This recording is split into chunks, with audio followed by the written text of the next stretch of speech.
नमस्कार मित्रों, स्वागत है आपका हमारे चैनल में। और आज हम बात करेंगे आपके जीवन साथी और आपके विवाह अर्थात मैरिज के संबंध में। दाम्पत्य जीवन आपका कैसा होगा, सफल या असफल रहेगा, जीवन साथी का स्वरूप कैसा होगा, रूप कैसा होगा, लावण्य कैसा होगा, देखने में कैसा होगा जीवन साथी आपका, इसके बारे में चर्चा करेंगे। भारतीय समाज में विवाह को एक प्रमुख संस्कार माना गया है। इसके बिना जीवन को अपूर्ण समझा जाता है। जीवन साथी को लग्न से सप्तम भाव से देखना चाहिए। लग्न से सप्तम मतलब लग्न ये हुआ, यहाँ से सप्तम भाव 1 2 3 4 5 6 7 सप्तम भाव से हमें विचार करना चाहिए। इसे स्त्री भाव भी कहते हैं। भाव और भावेश की स्थिति, भाव सप्तम भाव और सप्तम भाव के जो भावेश हैं, जैसे इस कुंडली में तुला राशि है, तुला राशि के स्वामी शुक्र हैं, तो शुक्र भावेश हुए। भाव और भावेश की स्थिति के अनुसार जीवन साथी का निर्णय किया जाता है। विवाह के कारक ग्रहों में शुक्र सर्वोपरि है। शुक्र, उसके बाद बृहस्पति,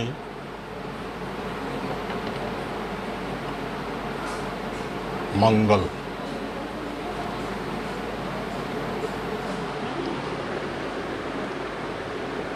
विवाह के कारक ग्रहों में शुक्र सर्वोपरि हैं और सहायक ग्रहों में बृहस्पति और मंगल हैं। सप्तमेश यदि उच्च की राशि में, मित्र राशि में या स्वराशि में हो तो भाव के शुभ फलों की प्राप्ति होती है। यदि सप्तमेश शुक्र हैं, शुक्र यदि शुभ भाव में पड़े हुए हैं तो अपने स्वराशि अर्थात तुला राशि या वृषभ राशि या उच्च की राशि मीन राशि में पड़े हों तो भाव के शुभ फलों की वृद्धि होती है। जातक को सुसंस्कृत और स्वस्थ जीवन साथी की प्राप्ति होती है। दाम्पत्य जीवन में मधुरता बनी रहती है। सप्तमेश वहीं पर यदि षष्ठ, अष्टम या द्वादशस्थ हो, अर्थात सप्तमेश शुक्र यहाँ हो अथवा यहाँ हो, 6 8 12 में हो तो विवाह में विलंब होता है या समय पर विवाह के बाद दाम्पत्य जीवन में कटुता रहती है। दूसरे योग भी विपरीत हों तो अलगाव की स्थिति भी आ सकती है। शनि, मंगल, सूर्य, राहु और केतु पाप ग्रह हैं। सप्तम और सप्तमेश पर इन ग्रहों का जितना प्रभाव होगा, दाम्पत्य में क्लेश और वैमनस्य की संभावनाएं उतनी ही ज़्यादा रहेंगी। पाप ग्रह मूलतः पृथकतावादी ग्रह होते हैं। सप्तम भाव परिवार और संगठन का प्रतिनिधित्व करता है। ये सप्तम भाव परिवार और संगठन का प्रतिनिधित्व करता है। अतः पाप ग्रह इस संगठन में बाधा डालते हैं और इसमें विघटन करवा देते हैं।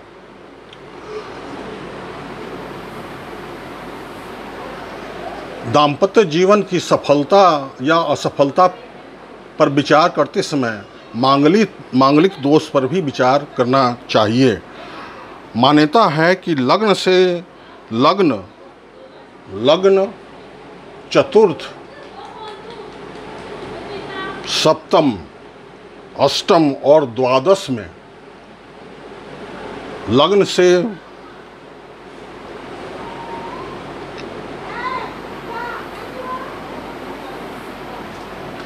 मंगल यदि लग्न चतुर्थ, सप्तम, अष्टम या द्वादश में से किसी भाव में पड़ा हो तो मांगलिक दोष बनता है। मांगलिक दोष का एक हौवा खड़ा किया गया है कि मांगलिक दोष से दाम्पत्य जीवन असफल हो जाता है, उसमें अलगाव की स्थिति आ जाती है। जातक का वैवाहिक जीवन तनावग्रस्त रह सकता है, अलगाव भी हो सकता है। जीवन साथी की मृत्यु भी संभव है। इसका श्रेष्ठ निवारण यही है कि किसी पुरुष जन्मांग में मंगल इन भावों में हो तो उस लड़की के जन्मांग में अर्थात जन्म कुंडली में भी इन्हीं किसी भाव में से एक भाव में मंगल का होना अनिवार्य है। अर्थात मांगलिक वर्ग के लिए मांगलिक कन्या का ही चुनाव किया जाता है।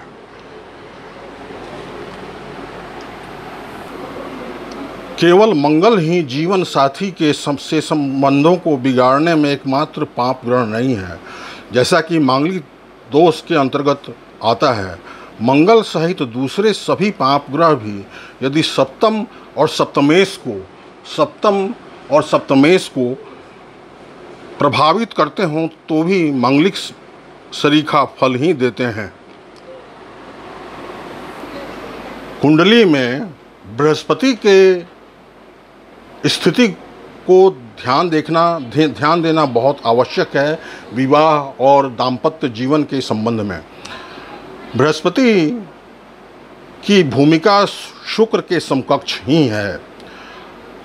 जन्मांग में अर्थात जन्म कुंडली में प्रबल बृहस्पति दूसरी 100 नकारात्मक स्थितियों पर हावी होकर जीवन को सफल बना देता है।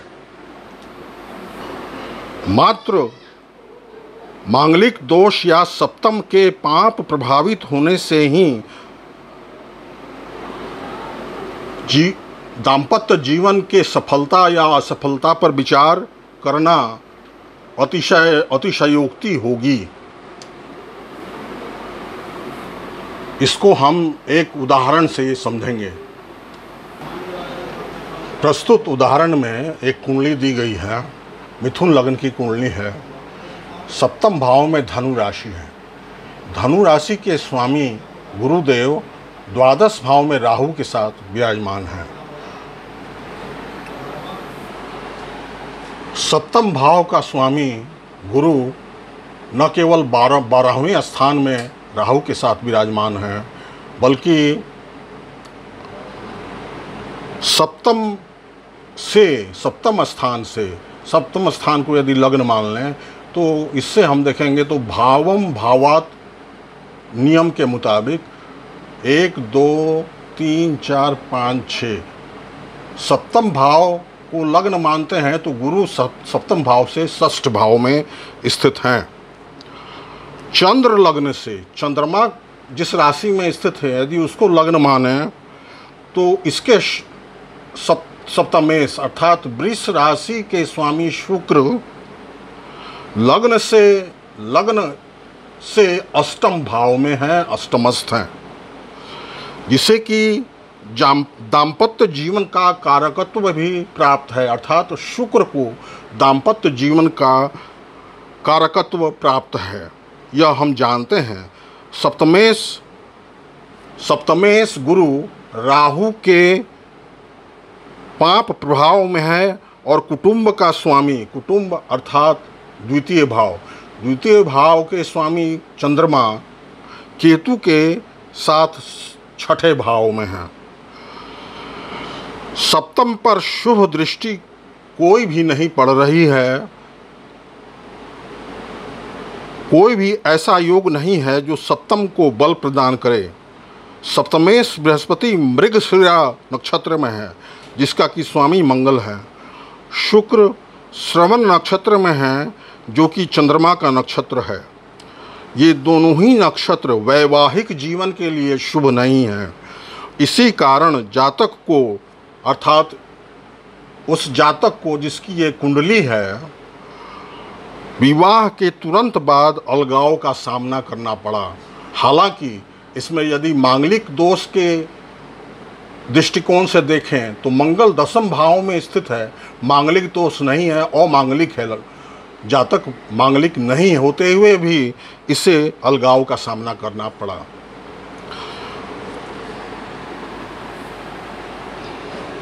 समराशियां सुंदरता का प्रतिनिधित्व करती हैं। समराशि अर्थात वृषभ राशि, कर्क राशि, कन्या राशि, वृश्चिक राशि, मकर राशि और मीन राशि।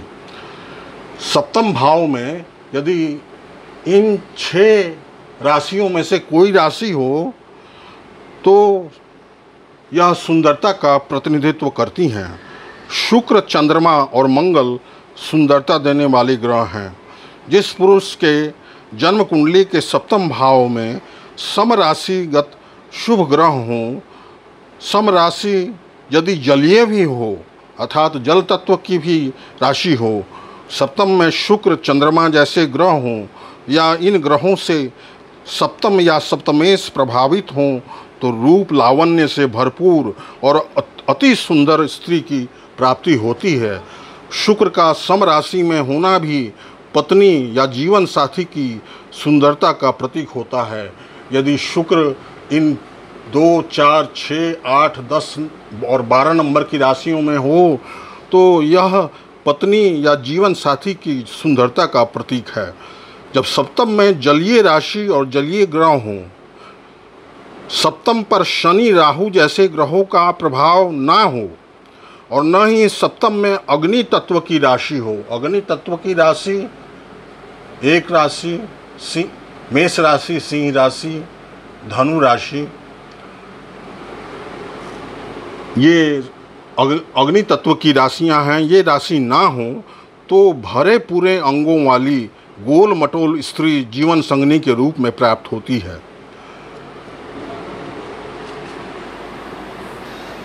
तो दोस्तों, ये था आपके जीवन साथी विवाह दाम्पत्य जीवन आपका कैसा होगा, सफल या असफल, जीवन साथी का स्वरूप रूप कैसा होगा, सुंदर होगी या नहीं होगी, इसके बारे में एक विचार दिया गया इस वीडियो में। यदि वीडियो अच्छी लगी हो तो लाइक अवश्य कीजिए। चैनल में यदि नए हों तो चैनल को सब्सक्राइब कीजिए, बेल का आइकन भी प्रेस कीजिए जिससे आगे के वीडियोस आपको समय पर मिलते रहें और बेल का आइकन भी दबा दीजिए। बहुत बहुत धन्यवाद।